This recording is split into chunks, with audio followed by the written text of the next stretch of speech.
Hola, buenas noches. Hoy lunes 24 de abril estamos transmitiendo como siempre a través del Colegio Nacional de Cirujanos Dentistas y hoy tenemos el agrado de tener con nosotros a la doctora Lourdes Lanzagorta.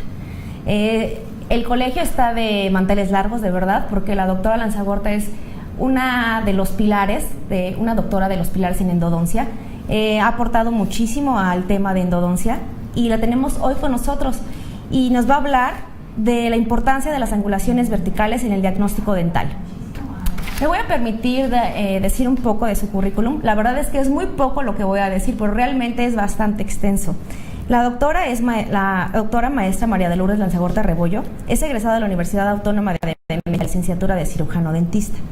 Maestría en endodoncia en el Instituto de Estudios Avanzados en Odontología Dr. Yuri Cutler. Coordinadora de la maestría en endodoncia en el mismo instituto. Es socio activo de la Academia Mexicana de Endodoncia, certificada por el Consejo Mexicano de Endodoncia y tiene práctica privada en endodoncia. Perdón, tuve un error ahí. Es socio activo de la Asociación Mexicana de Endodoncia. Nosotros qué más quisiéramos tenerla en la academia, pero está en la asociación. Sí. Pero bueno, de igual manera es lo mismo, todo es parte de y la verdad es que la doctora aporta mucho a este tema. Entonces nos da muchísimo gusto tenerla con nosotros, doctora. Muchas gracias, estoy encantada de estar con ustedes y espero que disfruten mucho esta plática. Ay, sí, seguramente lo vamos a disfrutar y va a ser de mucha utilidad para todos ustedes que nos están viendo a través de su computadora, porque es un tema de mucha importancia, sobre todo para el diagnóstico. Sí, porque esto es útil para cualquiera que se dedique a la odontología, no importa la especialidad que tenga. Dentro del diagnóstico es muy importante para todos. Todos deben saber diagnosticar adecuadamente y de esto se trata. Así que, bueno, no se pierdan por favor todo lo que va a decir la doctora. La tendremos 1 hora, entonces ella estará hablando de ese tema. Y al final recuerden que tenemos todas las dudas, comentarios, lo pueden mandar a través de la página del Colegio Nacional de Cirujanos Dentistas.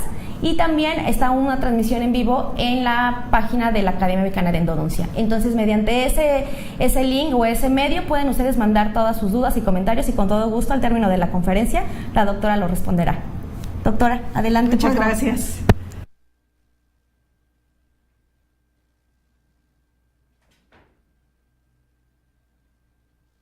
Como dijo la doctora Susana Guzmán, a tratar el tema de importancia de las angulaciones verticales en el diagnóstico dental. Este es un tema que es muy útil para que sepan diagnosticar e interpretar una imagen. Cualquier odontólogo, no importa si es odontólogo general o tiene cualquier especialidad, la que tenga es importante dentro del diagnóstico. Vamos a hablar de imágenes, por lo tanto, hablemos de interpretación. No podemos hablar de diagnosticar con una imagen porque eso sería imposible. Por eso hay tantos medios de diagnóstico. La imagen es como una fotografía que tiene cambio de densidades y de contrastes. Entonces únicamente podemos hablar de interpretación. Wilhelm Conrad Röntgen en 1895 fue quien descubrió los rayos Röntgen, que fue algo que nos vino a dar luz en todo lo que estábamos haciendo. Realmente salimos del empirismo para entrar a una época ya más científica.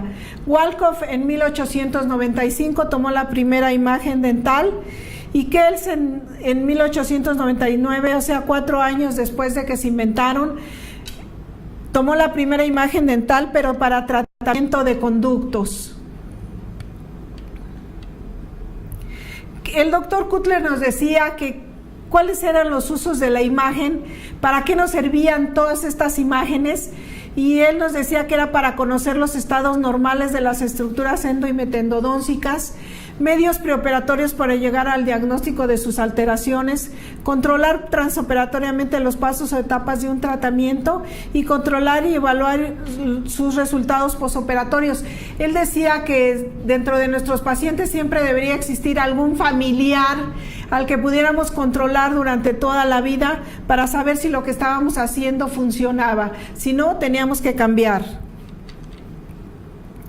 Y Walton en 1973 nos decía que el operador solo puede ver el principio de la cavidad pulpar y el resto solo puede sentirlo, y que la imagen solamente nos brinda dos dimensiones, vertical y horizontal, y la tercera dimensión, que es la que nos interesa muchísimo para poder ver las variantes, porque es a donde más variantes hay, en esa tercera dimensión la necesitábamos. Por eso era importante cambiar las angulaciones.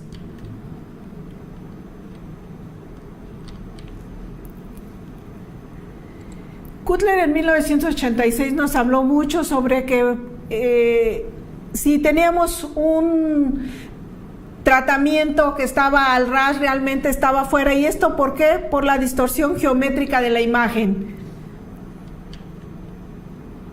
Y nos lo demuestra con este caso, a donde aquí tenemos un molar que se le hizo tratamiento de conductos. Podemos ver aquí que fue con gutapercha, y en estos otros, como ya tiene muchos años, este tratamiento era un tratamiento que realizó el doctor Cutler.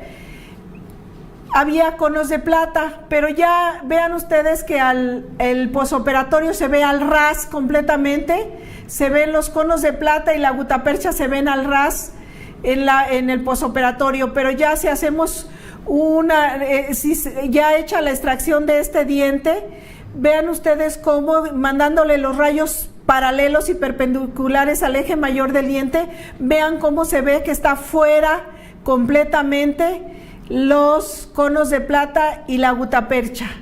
Y con eso se demuestra que realmente sí hay una distorsión geométrica de la imagen, y que forzosamente tenemos que estar muy pendientes de no quedar al ras, porque realmente vamos a estar fuera.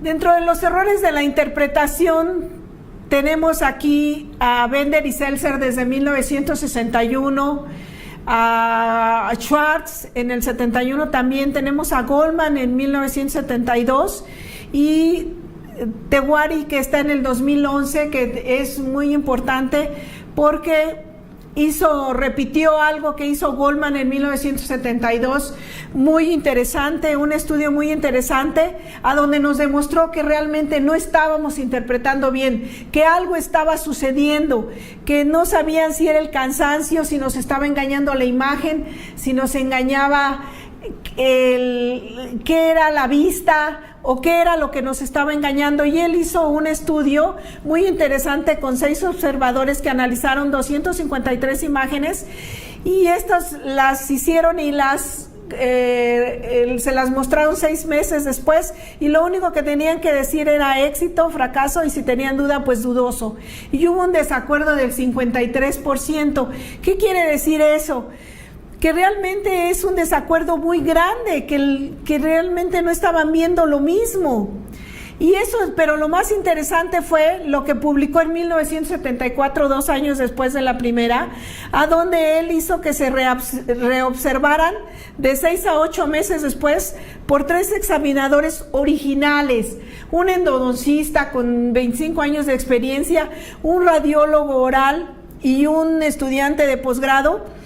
Y el acuerdo fue del 72 al 88%. Estos ojos eran los mismos que vieron en 1972, y 6 a 8 meses después, imagínense ustedes, estaban viendo cosas diferentes. Hubo un desacuerdo de casi el 20%, que es demasiado para hacer los mismos ojos. Entonces ahí pues nos vino aquí a concientizar y a decir, oigan, está pasando algo, no estamos viendo bien, ¿qué nos está engañando? La imagen, la vista, el cansancio, teníamos que analizar para poder observar adecuadamente.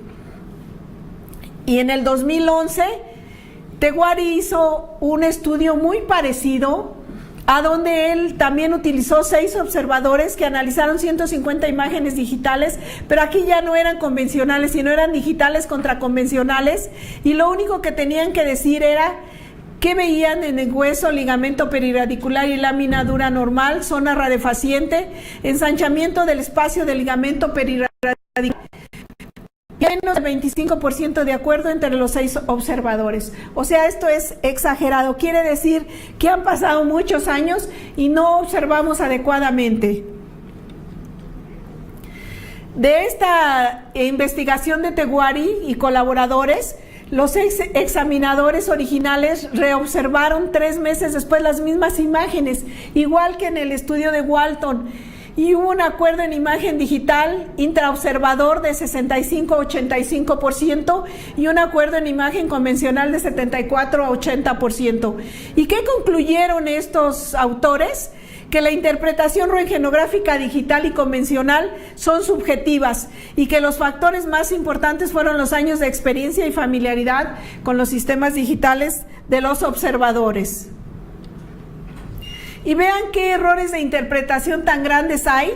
En que nos llegó al instituto este caso, vean ustedes que nos llegó con el diagnóstico de quiste y únicamente no se tomaron la molestia de tomar por lo menos esta es una bisectriz del ángulo, ni siquiera es planos paralelos. Y vean ustedes que esta que diagnosticaban como quiste era una prolongación del seno maxilar. Ahí la importancia de tomar buenas imágenes y hacer buenas interpretaciones, por lo tanto. Debido a todos estos problemas, hubo quien se preocupó y se interesó por cambiar las angulaciones. Desde Bertram en París en 1941, cuando él las cambió y se llamaban excéntricas, mesoexcéntricas y distoexcéntricas. Pucci en 1944, Cutler en 1960 con las angulaciones verticales, Walton en 1973 con las angulaciones horizontales, y Gehring tenemos aquí en 1987 que nos habla sobre la regla de Clark o regla del objeto bucal.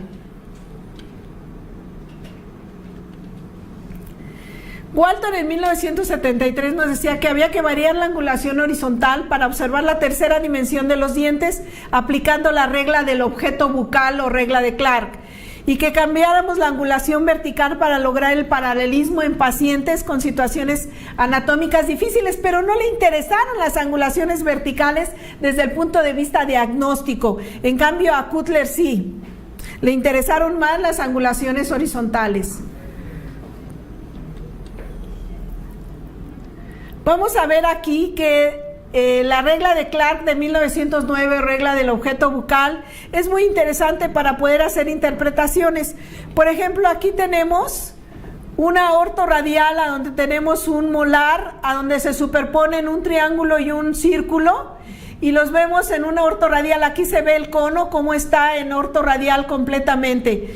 Y si cambiamos a una mesiorradial, o sea que estamos mandando la angulación desde el lado mesial del diente, vemos que se separan completamente el triángulo y el círculo. ¿Y qué dice la regla de Clark para las horizontales? Dice que todas las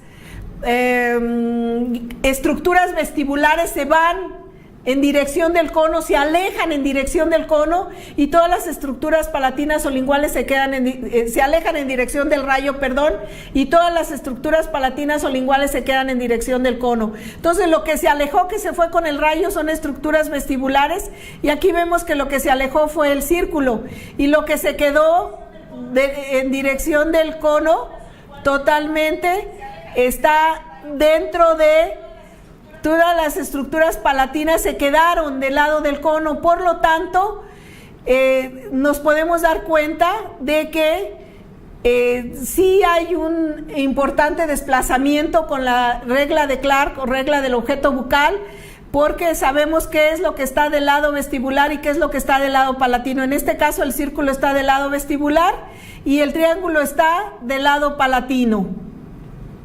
Y si tomamos una disto radial, ¿cómo sabemos que es una disto radial? Pues porque la tomamos del lado distal, completamente del diente, y vamos a observar que se desplazaron también, el círculo y el cono se desplazaron, y la regla de Clark aquí no miente. Vean que todas las estructuras vestibulares se alejan en dirección del rayo y todas las estructuras palatinas o linguales se quedan en dirección del cono, como se quedó aquí el cono del lado palatino. Viendo esta regla de Clark, vamos a ver que las angulaciones horizontales, ¿cuáles son? Que serían la ortorradial, la mesiorradial y la distorradial.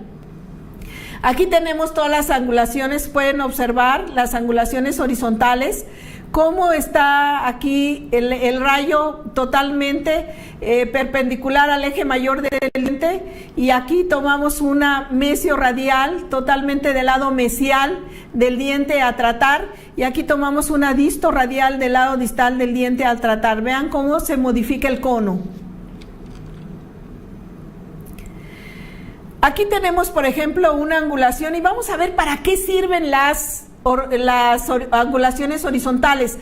Vean, aquí tenemos una ortorradial, a donde podemos observar que hay una zona rarefaciente pegada aquí al periápice, y si tomamos una mesiorradial, ¿por qué sabemos que es una mesiorradial? Porque todas las estructuras mesiales referentes a ese diente, todas las estructuras mesiales están sin distorsionar, se pueden observar perfectamente bien, y todas las estructuras distales se distorsionan, se enciman, se deforman.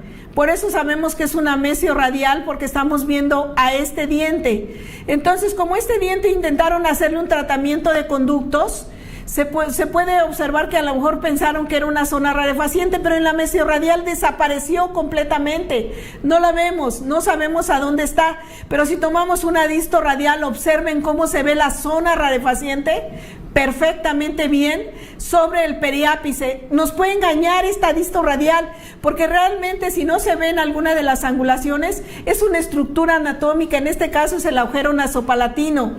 Entonces, para eso nos sirven las diferentes angulaciones, cambiarlas horizontalmente. ¿Para qué? Para saber si es una estructura anatómica o si realmente es una patología lo que tenemos ante nosotros.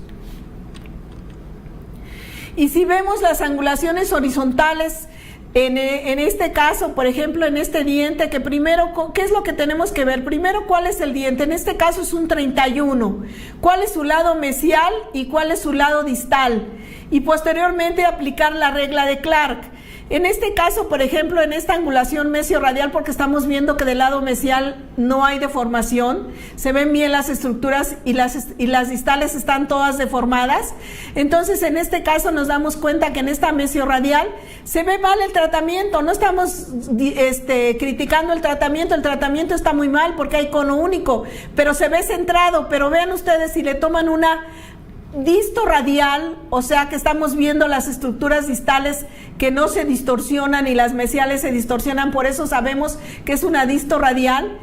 Entonces nos damos cuenta que nunca estuvieron dentro, que estaban fuera completamente, nunca estuvieron dentro del diente. Y si tomamos una ortorradial, podemos ver que está a un lado, muy cerca de que está a punto de salir, pero si nunca tomáramos una angulación horizontal diferente, jamás nos hubiéramos dado cuenta de que esto estaba fuera. O sea que nos pueden engañar fácilmente o engañar nosotros, y eso no está bien. Nosotros tenemos que conocer las diferentes angulaciones para poder ver todas las estructuras y poder hacer una interpretación adecuada. Bueno, ya vimos que las angulaciones horizontales son muy interesantes, nos sirven mucho. Pero ¿qué pasa con las angulaciones verticales? Que esas son poco conocidas, no son muy utilizadas.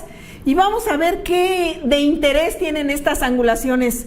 En esta noche quiero motivarlos para que las utilicen y vamos a ver para qué nos sirven. Cutler modificó las angulaciones verticales y las llamó linguoradial y vestíbulo-radial. En la linguoradial favorecía una visualización de la parte posterior de las raíces, y en la vestíbulo-radial la cámara y zonas rarefacientes respectivamente.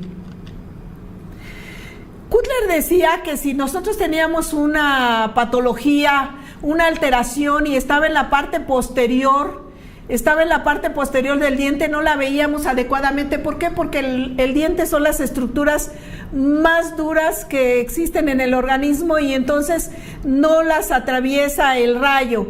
Por lo tanto, no podemos ver, se esconden estas alteraciones. Entonces, por eso había que cambiar la angulación. Vamos a hablar de la angulación linguoradial. La angulación linguoradial, aquí se tiene que de la angulación estándar en un diente que, por ejemplo, para un premolar superior es más 30 y para un premolar inferior es menos 10, vamos a ver que tenemos que aumentarle 20 grados de angulación para que la imagen se haga más pequeña.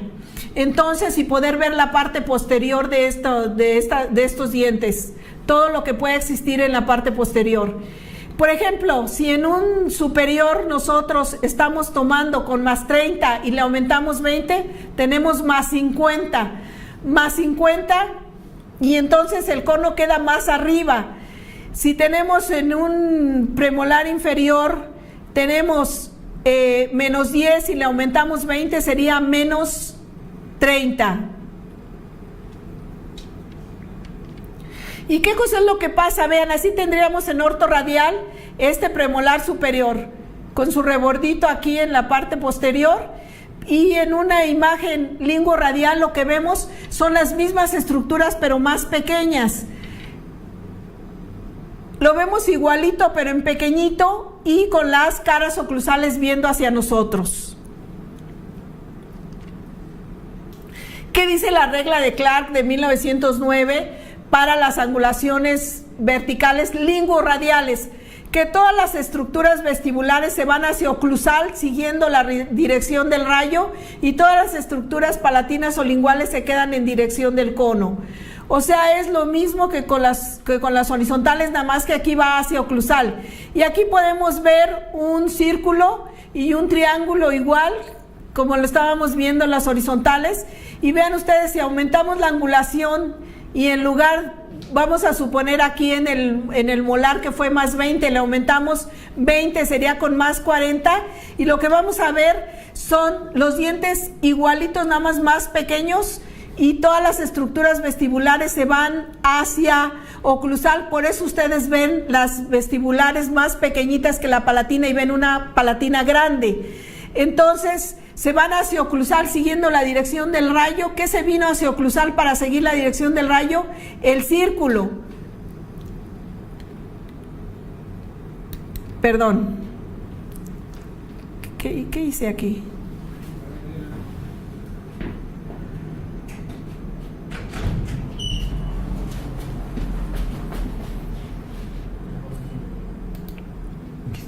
Ay, gracias.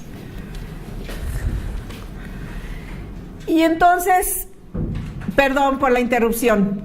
Entonces aquí el círculo es el que se vino en dirección del rayo, por lo tanto se va hacia oclusal, entonces va a estar del lado vestibular, y el triángulo que se quedó totalmente va a estar del lado palatino. ¿Por qué? Porque se quedó del rayo. El rayo lo tendríamos en la parte superior completamente.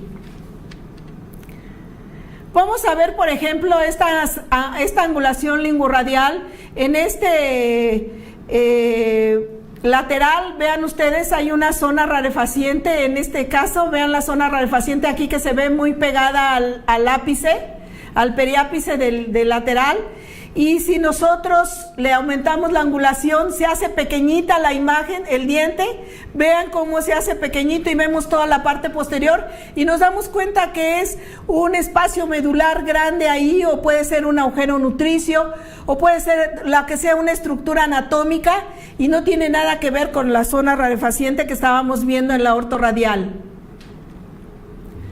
Estas angulaciones lingoradiales también para molares superiores e inferiores es lo mismo. Por ejemplo, en el molar superior, que tenemos más 20, le aumentamos 20, tenemos más 40. Ahí le daríamos con más 40 para la angulación lingoradial. Y el molar inferior, que es 0 o menos 5, tendríamos menos 20 o menos 25. ¿Y qué cosa es lo que pasa? Vean ustedes, aquí tenemos una ortorradial. Una ortorradial, ¿cómo se vería? Con su palatino y sus vestibulares aquí a los lados.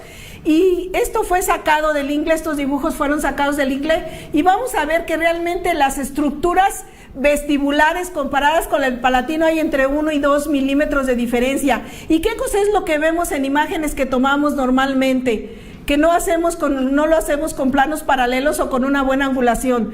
¿Qué es lo que vamos a ver? Que todas las, como en la lingoradial, vean aquí al tomar la lingoradial se le aumentó la angulación, se fueron las vestibulares con el rayo, y entonces se hicieron pequeñitas y por eso se ve una palatina grandota, por eso y con las caras oclusales viendo hacia nosotros, es como se vería una linguradial. Por eso cuando ustedes vean eso y les muestren una bisectriz del ángulo y que les digan que es una ortorradial, realmente están viendo ustedes una linguradial. En los molares inferiores, así lo veríamos en una ortorradial, el molar inferior, y en una linguradial chiquito, igualito, nada más en chiquito, y con las caras oclusales viendo hacia nosotros. Vean ustedes, por ejemplo, en este caso clínico, qué es lo que veríamos en esta ortorradial. Vean aquí el molar inferior, pues se ven las raíces mesiales, las distales, pero no vemos la tercera raíz. Si nosotros le damos una linguradial, como todas las estructuras vestibulares según la regla de Clark se van hacia oclusal, se van completamente y dejan a la entomolaris, en este caso es una entomolaris que está del lado lingual, la dejan solita y podemos tratarla perfectamente bien, poderla ver, poderla observar y hacer un tratamiento de conductos adecuado. Ahora vamos a hablar de la angulación vestíbulo-radial.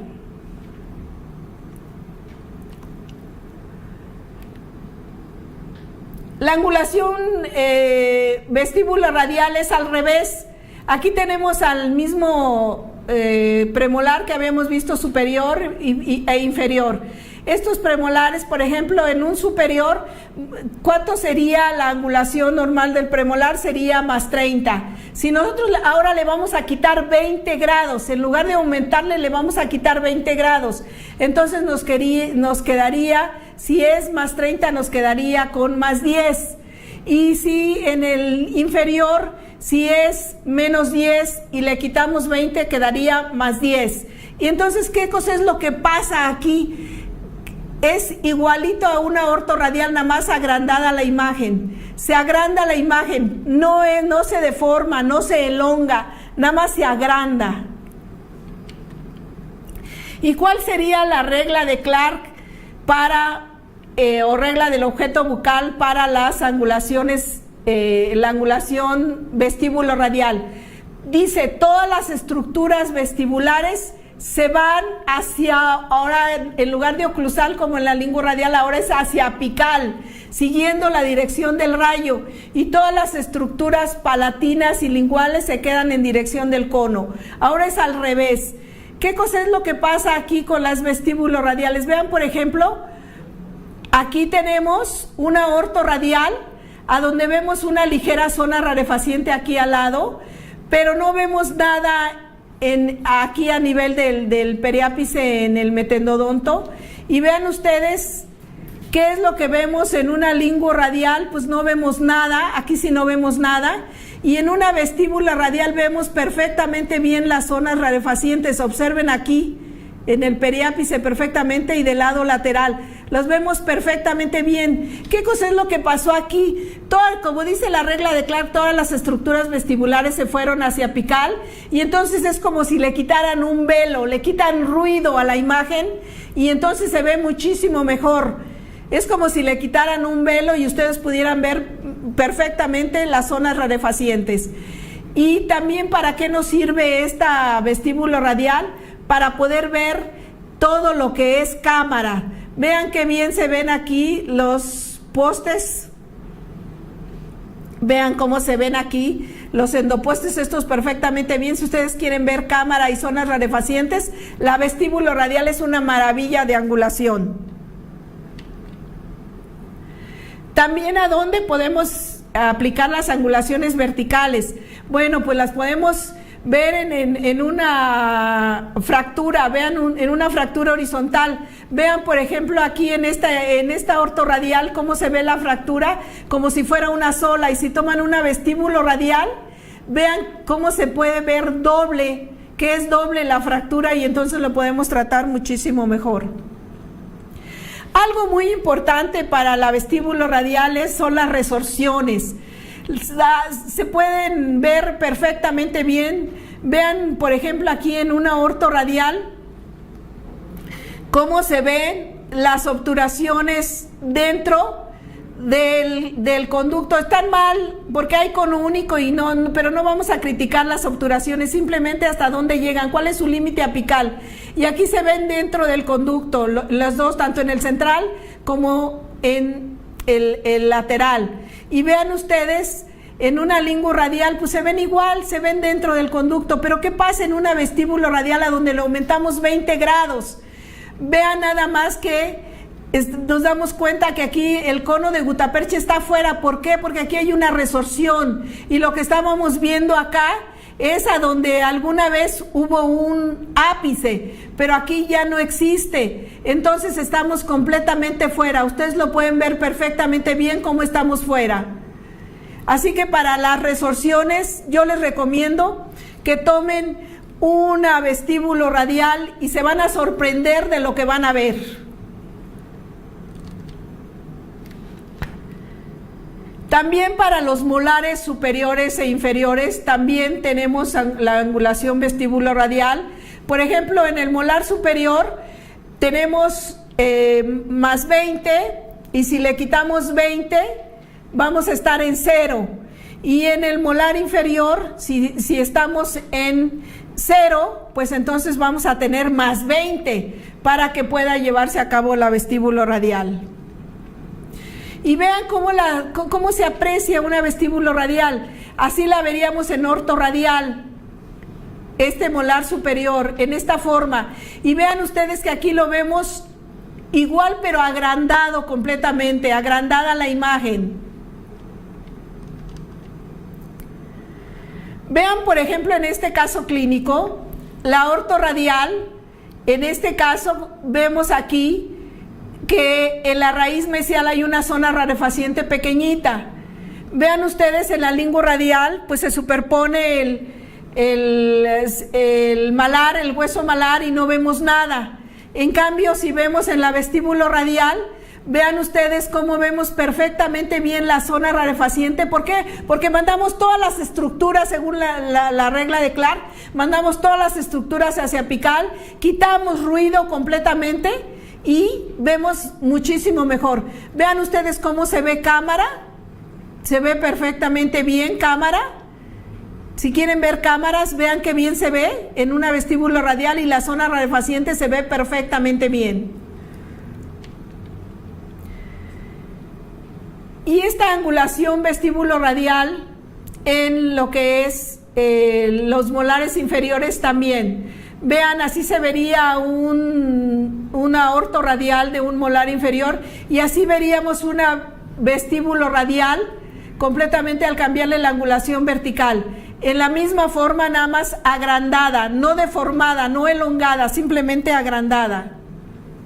Vean ustedes las angulaciones en este caso clínico, las 3 angulaciones verticales. Tenemos la ortorradial, vean cómo se ve cámara, y acá no vemos nada de zona rarefaciente.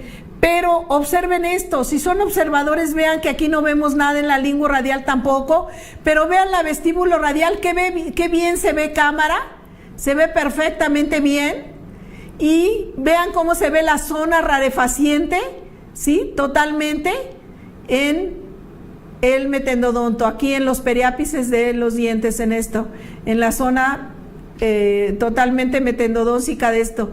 Está la zona rarefaciente, la vemos perfectamente bien. ¿Por qué? Porque le quitamos ruido. Al quitarle 20 grados, al quitarle angulación, le quitamos ruido y podemos ver perfectamente bien zonas rarefacientes y cámaras pulpares.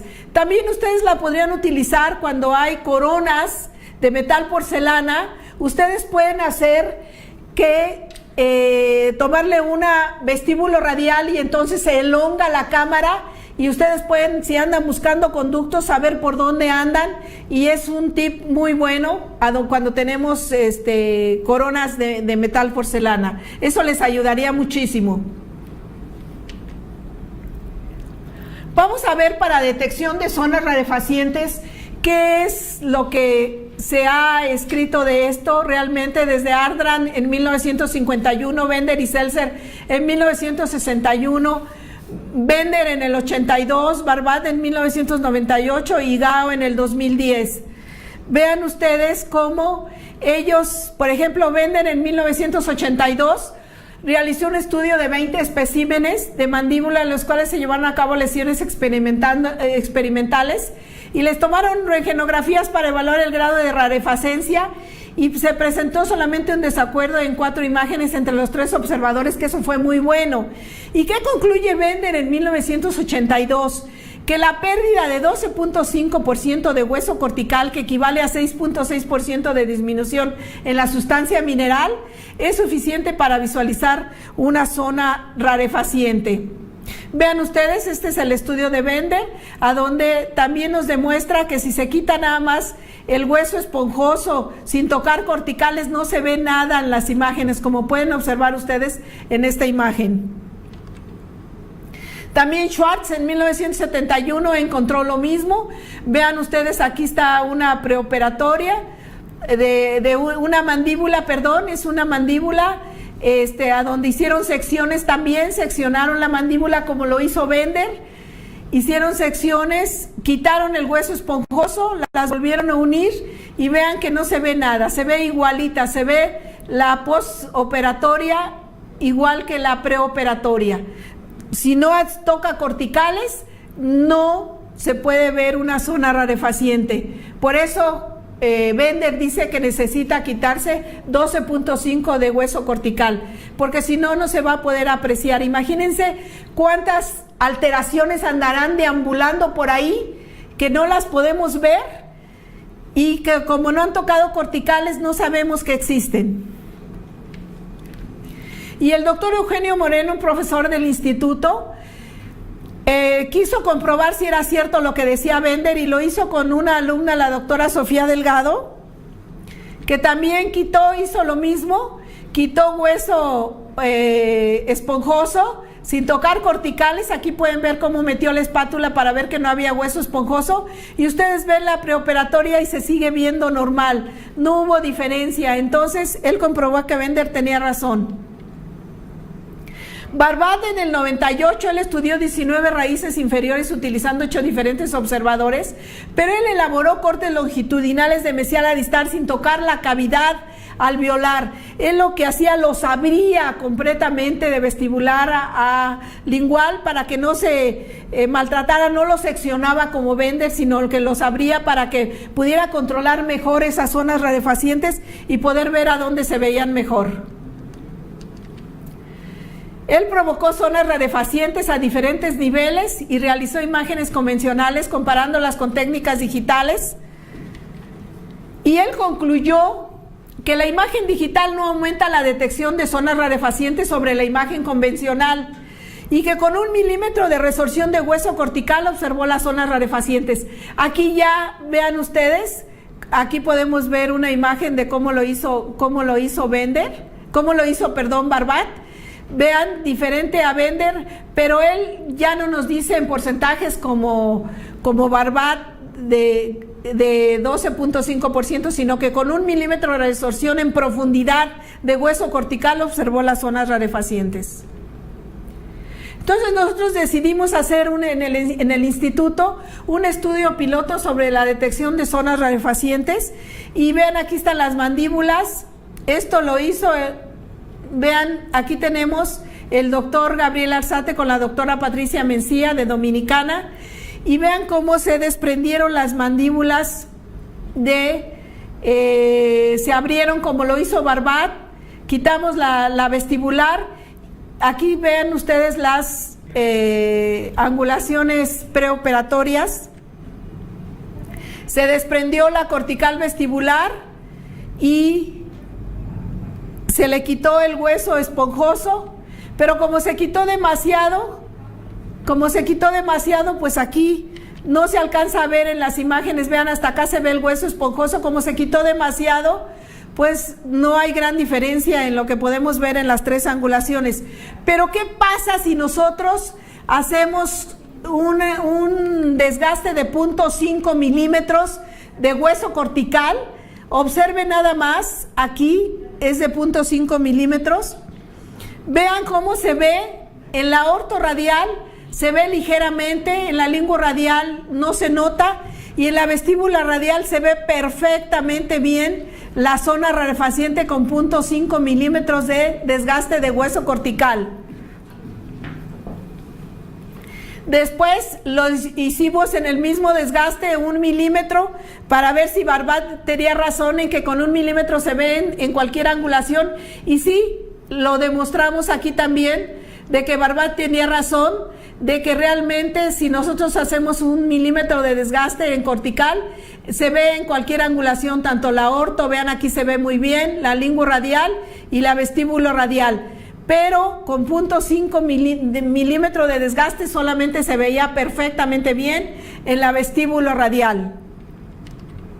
Entonces decidimos investigar si esto realmente, ya con un método científico, para poder demostrar que con 0.5 se veía muy bien, y utilizamos un radiovisiógrafo Trophy, y vean aquí hicimos un aparato especial para poder sostener las mandíbulas y que no hubiera ninguna variable en este estudio, y vean aquí poniéndole las angulaciones adecuadamente para que no se movieran para nada. Tenemos dentro de los materiales y métodos una orto radial como la vieron hace un momento. Le voy a regresar para que la vean bien. Aquí está la orto radial. La mesio radial, vean cómo se ve el cono con la mesio radial. La disto radial. La linguo radial.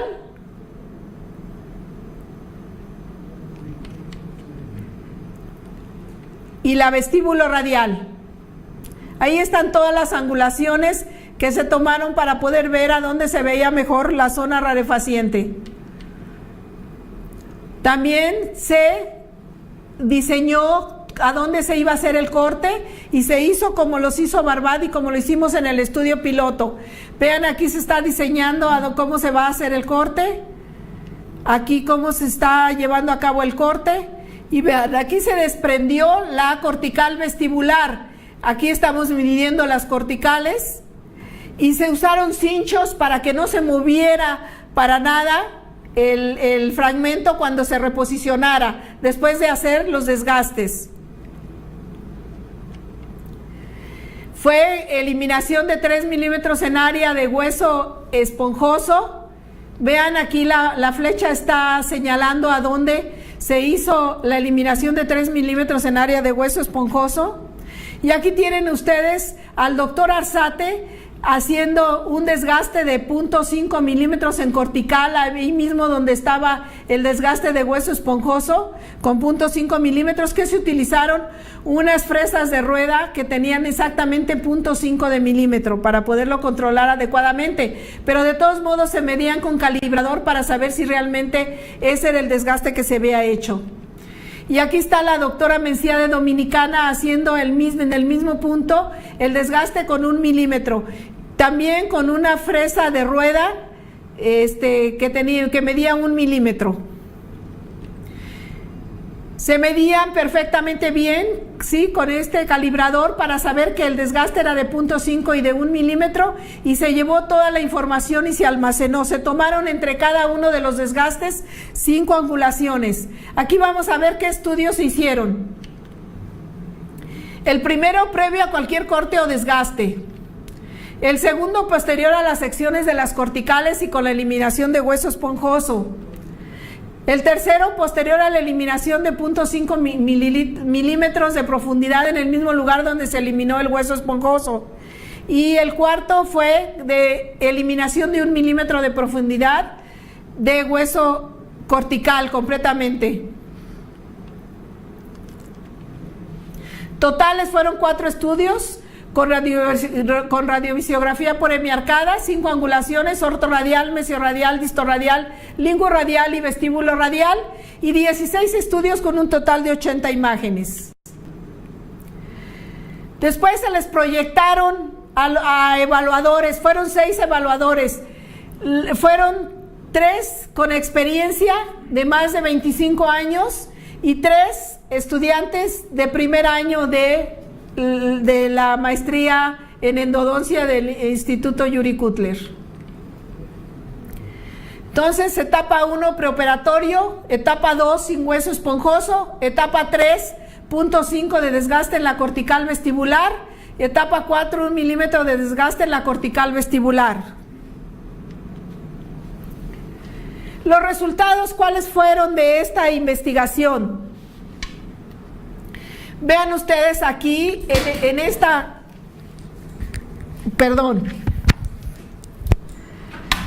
vean ustedes aquí en esta gráfica, que vamos a observar que donde no había, que la etapa 1 y 2, que no había cortes, que era nada más en hueso esponjoso, que se debería ver normal. Los de experiencia vieron normal y también los sin experiencia, o sea, ahí no hubo gran diferencia entre los observadores con experiencia que los observadores sin experiencia. La mayoría no vio nada. Pero vean a donde sí en la etapa 3 y 4, donde era 0.5 y 1 milímetro de desgaste, vean cómo los observadores con experiencia sí.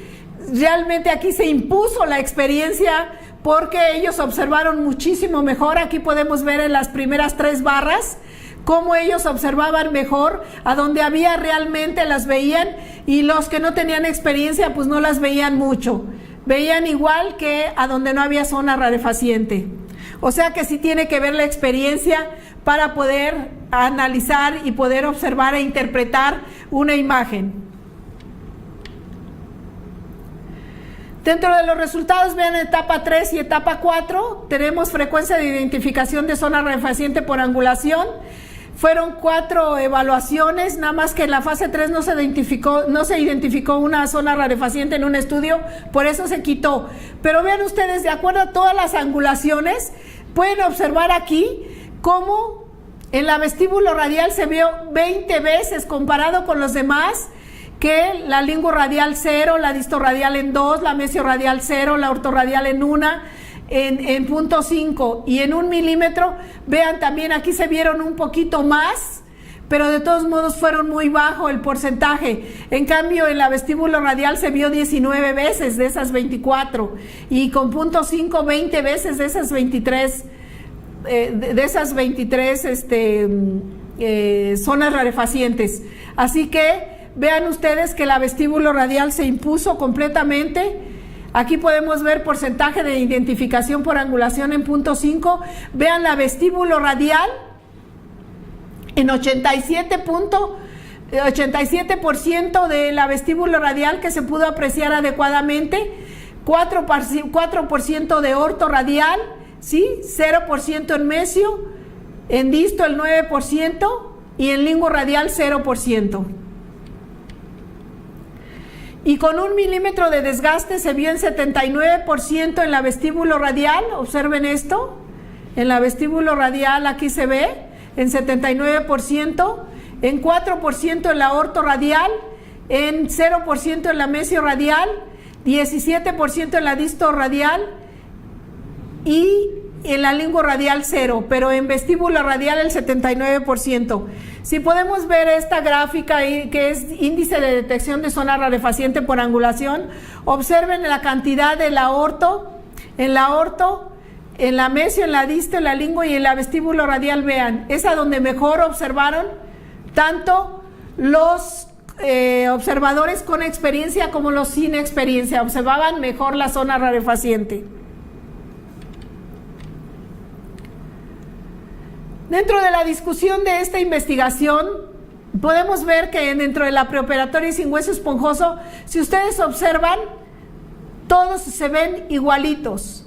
En la orto radial, la mesio radial, la disto radial, la lingo radial y la vestíbulo radial, todos se ven iguales. ¿Qué quiere decir? Que realmente Bender, Schwartz, Bender y Seltzer y todos esos que vieron que realmente si no quitábamos cortical, si no había desgaste de cortical, no se veía, simplemente quitando hueso esponjoso no se veía la zona rarefaciente, y aquí se puede comprobar en todas estas imágenes. Si las observan, se ven igualitas la preoperatoria que sin hueso esponjoso.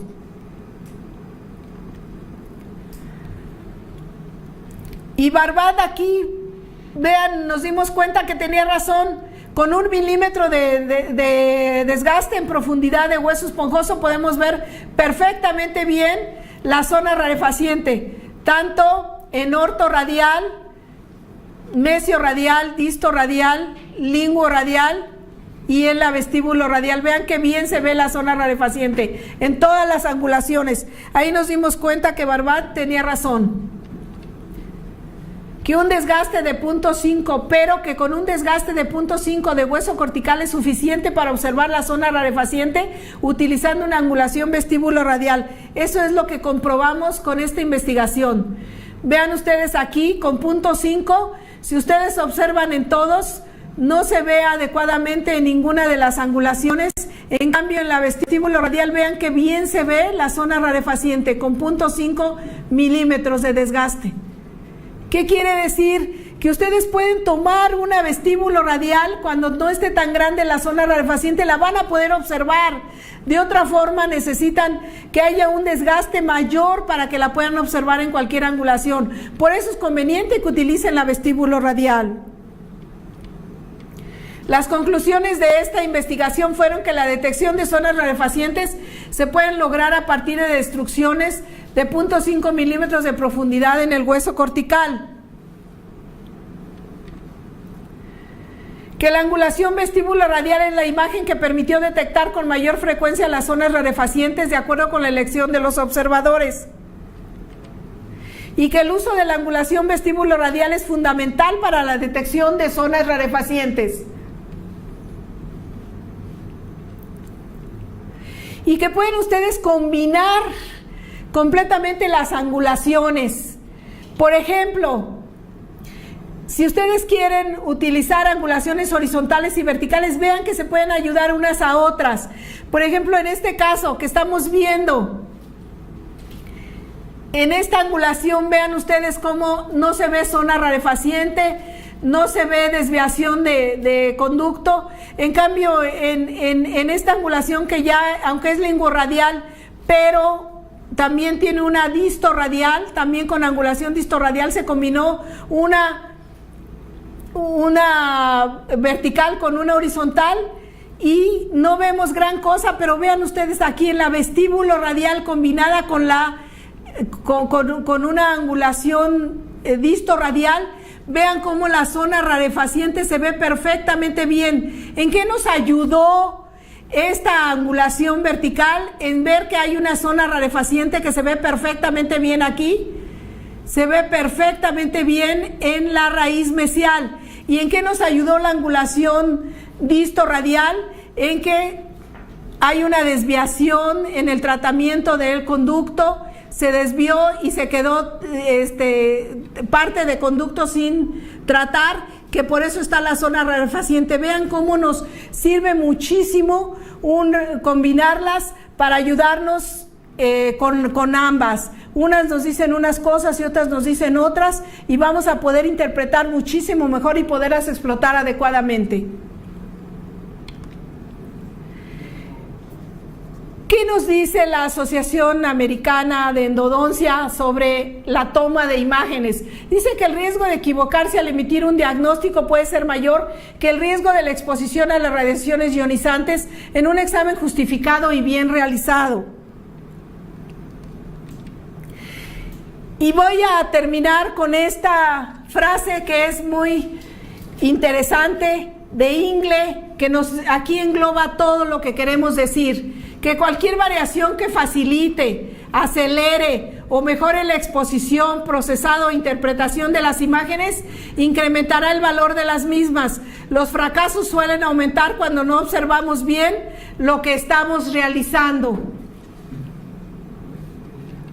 Con esto quiero decirles que espero haber motivado y despertado el interés en ustedes para que utilicen las angulaciones verticales y las puedan explotar dentro del diagnóstico, como se les mostré aquí, no nada más dentro del diagnóstico, sino también para que ustedes puedan ver fracturas, resorciones, cuartos conductos, que puedan ustedes ver la entomolaris, adecuadamente, que puedan ver cámaras adecuadamente, zonas refacientes adecuadamente y puedan interpretar en la mejor forma posible. Espero que esto sea de utilidad para todos ustedes. Muchas gracias. Estoy a sus órdenes para cualquier pregunta.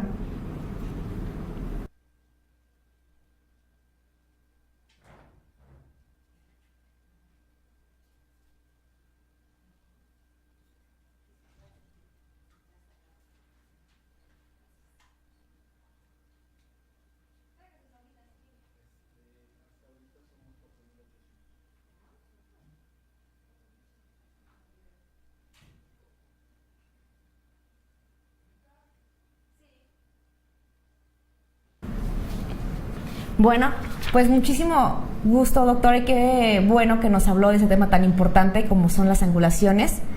Es una parte fundamental para el diagnóstico definitivamente. Sin ellas, o sea, ¿qué podría ser si no tuviéramos radiografías en nuestro consultorio o para atender a algún paciente? No podríamos, sin duda. Sí, no podemos diagnosticar con ellas, pero sí es una herramienta muy útil dentro del diagnóstico, ¿no? Totalmente. Bueno, me voy a permitir leerle algunos saludos que le mandan. La verdad es que son bastantes. La doctora Mónica Rodríguez comenta qué bien que están transmitiendo. Saludos. Alejandra Gómez le comenta: hola, buenas noches. Yasmín Sánchez, buenas noches. Carlos Barrientos, felicidades. La doctora Ana Román, felicidades a la doctora Lanzagorta, es un honor y una excelente conferencia. La doctora Yolando Castro, saludos desde Culiacán. La doctora Ale Romero: nadie podría explicar mejor este tema que la doctora Lanzagorta. El doctor Héctor Ibarra, excelente explicación. Pedro Raigosa Hernández, excelente conferencia, saludos. La doctora Ana Camarillo Palafox, felicidades a la doctora Lanzagorta, interesante conferencia. El doctor Gustavo Adolfo, excelente conferencia. Doctora Lanzagorta, saludos desde Nicaragua. Fer Saavedra, excelente. María Luisa Juárez Rivera, hola, saludos desde Gilo. Y comenta también que es de la doctora Carmen Pat Jiménez y manda saludos. Y así como eso hay otros doctores. La doctora Marina, muchas felicidades. Keta Cardona, felicidades, gracias por transmitir. Y bueno, son todos los saludos. Son gracias muchísimas. A todos y los saludo a todos también. Ok, voy a leer algunas preguntas, las cuales han doctores mediante la página del colegio, sí, mediante la página de la academia, y sobre todo algunas personas que me han mandado por mi celular, nos han hecho algunas preguntas. En una mencionan qué diferencia hay en el tamaño de la imagen comparado con el diente normal.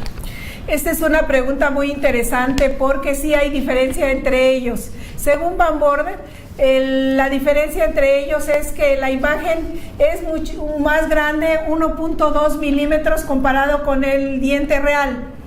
Entonces, como 5.4% más en la imagen que en un diente real. Eso si tomamos planos paralelos y si también tomamos una buena, aunque sea bisectriz del ángulo, pero con una buena angulación, porque si le aumentamos o le disminuimos, pues ya el error va a ser más grande todavía que de 1.2 milímetros.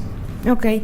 Doctora, por ejemplo, en algún molar superior, ¿con alguna radiografía se puede ver muy bien el conducto MB2? Claro que sí, el cuarto conducto se puede ver perfectamente bien con una disto radial. Hay una separación muy buena ahorita porque tratamos angulaciones verticales y no horizontales. Horizontales nada más fue una introducción, pero con las horizontales también podemos ver muchísimas cosas y podemos aprovechar e interpretar adecuadamente, sobre todo con el cuarto conducto, el SMB2, lo podemos ver con una disto radial perfectamente bien y tratarlo perfectamente bien. Ok, y de alguna manera, por ejemplo, en el conducto que se encuentra el mesio central, entre el mesio vestibular y mesiolingual, ¿qué angulación usted recomienda para...? Una mesio radial, en eso los veríamos los tres perfectamente bien. Ok, nos comenta la doctora Luz María González, en un diente con absceso apical agudo, un paciente que ya llega agudizado con nosotros a la clínica y que aparentemente en la radiografía no se observa alguna lesión periapical, ¿pudiera ser que sí la presenta y que simplemente no se ve en radiografía?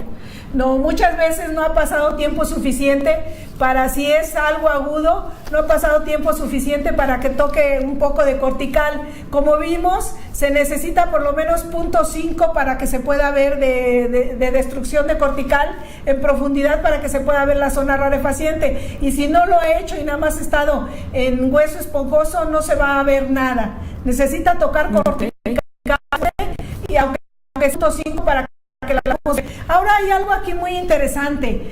Yo tengo la idea de que en una vestíbulo radial se podría ver con un desgaste en profundidad de 1/4 de milímetro, pero no encontramos una fresa redonda de rueda que pudiera dar el 1/4 de milímetro. Eso sería una buena investigación, ¿no? Continuar con esta investigación que tenemos sería una buena propuesta para alguien que quisiera hacerlo. Pienso que tal vez con 1/4 de milímetro se pudiera ver también, pero si no ha tocado corticales no la vamos a ver. Ok. El doctor Gustavo Darío pregunta que usted, ¿qué angulaciones son las que considera necesarias para tener un buen diagnóstico? Para tener un buen diagnóstico yo aconsejo tomar una ortorradial, que es la más importante de todas, una mesiorradial, distorradial, linguoradial y vestíbulo radial. En el instituto tomamos 5 angulaciones y podemos ver al diente por todos lados. Es como si le tomáramos una película, ¿verdad? Por todos lados al diente. No se nos escapa absolutamente nada. Podemos interpretar de mejor forma. Ok. Y tengo aquí unas dudas que tenían. Hay personas que comentan que no les queda muy bien claro cuál es la angulación vestíbulo radial y linguoradial, que si en algún momento podría como comentarlo de cierta manera que le quedara más claro, que nunca había escuchado ese término. A ver, las angulaciones verticales es que el cambio de angulación no es horizontal.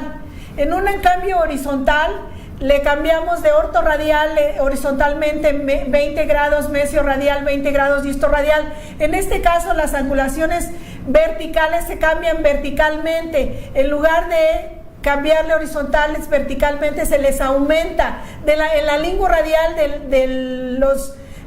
de la angulación que tenga un diente normal se le aumentan 20 grados. Al aumentarla se va a hacer pequeñita la imagen.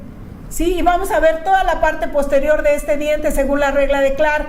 Y en las vestíbulo radial se le va a quitar de la angulación estándar universal, se le van a quitar 20 grados y entonces se va a alargar la imagen y nosotros vamos a poder ver perfectamente bien cámaras y zonas rarefacientes. Ok. Hay un doctor que nos escribe, bueno, aquí me escribe en el Facebook desde la India y comenta que está haciendo un trabajo de investigación en cuanto a lesiones radiculares, que lo va a hacer en mandíbulas, hacer cortes. Sí. Que si algún artículo que usted le sugiera importante para poder llevarlo a cabo o que sea de importancia que él tome en consideración. Claro que sí, puede tomar en consideración el de Barbat de 1988, del Joe. Le va a servir muchísimo para poder saber más o menos cómo debe cortar esas mandíbulas para que pueda ver muchísimo mejor y no se deformen como en la de Bender y en la de Schwartz, que hicieron cortes transversales nada más y no abrir las mandíbulas como lo hizo Barbat en 1988, que lo hizo perfectamente bien, 1998, que las abrió de vestibular a lingual, entonces es como menos se deforman y menos variables tiene un estudio. Ok, pues bueno, ya para concluir, doctora, si usted le preguntaran, por ejemplo, con alguna angulación que se quedara solamente para tener una mejor visión, si existe o no alguna lesión perirradicular o periapical, ¿con cuál usted se quedaría? Con la vestíbulo radial, okay. Definitivamente. Ok. ¿Por qué? Porque quito ruido y al quitar ruido, ¿sí? Al quitar ruido voy a ver muchísimo mejor. Ok. Entonces es la que mejor me va a dar la información de una zona rarefaciente. Ok, perfecto. Pues bueno, espero les haya agradado mucho y espero haya sido de de toda ayuda para ustedes. Yo creo que es un tema bastante interesante en el cual, bueno, angulaciones y tomar una buena radiografía y tomar alguna buena angulación en la que podamos observar todas las cosas que queremos ver, tanto patología periapical, algún instrumento separado, alguna fractura o alguna otra patología.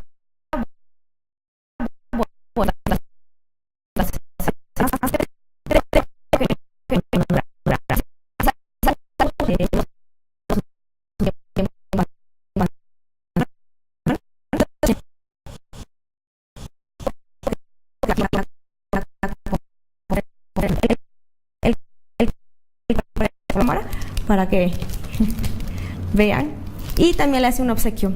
Muchas gracias. Pues yo les agradezco también muchísimo y espero motivarlos para que las utilicen mañana mismo. Siempre cuando nos hace falta mayor información, siempre existe la tomografía.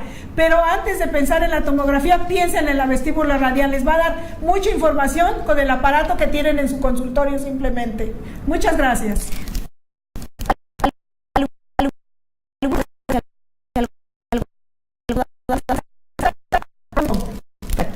Bueno, les agradezco mucho. Les recuerdo que pueden volver a ver esta conferencia virtual entrando al portal del Colegio Nacional de Cirujanos Dentistas y de igual manera en el portal de la Academia Mexicana de Endodoncia. Ahí aparecerá y ahí ustedes la podrán ver en algún otro momento. Les recuerdo que también es importante que cuando es en vivo tienen las horas créditos, ¿no? Entonces, para que lo tomen en cuenta para las próximas conferencias virtuales y que les sea pues útil en ese sentido para tenerlo para un crédito más en cuanto a las horas. Les recuerdo que mañana es martes de café. También habrá un tema muy importante, chéquenlo, estarán a partir de las 8 de la noche. Y de igual manera, recuerden que ya en noviembre es el Congreso de la Academia Mexicana de Endodoncia. Se llevará a cabo en Cancún, es del 9 al 11 de noviembre. Ya pueden entrar a la página de la Academia, ahí pueden checar todos los detalles y ahí vienen toda la información en cuanto a hospedaje, en cuanto a temas, los conferencistas, costos, pueden checarlo ahí. Entonces, cualquier cosa, ya saben dónde obtener esa información y bueno, estamos en contacto y estamos para la próxima conferencia. Doctor, aquí hay, en el colegio hay un ritual, por así decirle, en el cual pasamos a la parte de acá, al muro que se encuentra acá, y usted nos va a regalar algún comentario y su firma por haber venido.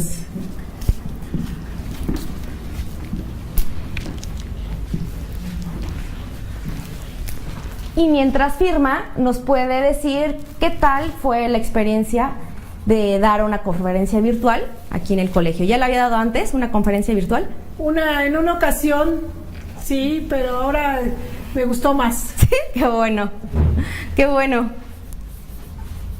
Me da muchísimo gusto. Pues bueno, yo creo que ya hoy por hoy el tema de tecnología es algo ya sin dudar alguna que en cualquier lugar está. Me parece muy muy bien que ya las conferencias virtuales se den y que sobre todo ya sean algo más constante que se está dando, por lo que ya tenemos muchísimo más acceso a temas de mucha importancia. Entonces, qué bueno que usted estuvo aquí con nosotros y qué bueno que nos brindó todo este conocimiento que usted tiene. Muchas gracias a ustedes, ha sido un placer. Les agradecemos mucho, espero les haya gustado y nos estamos viendo pronto. Hasta luego.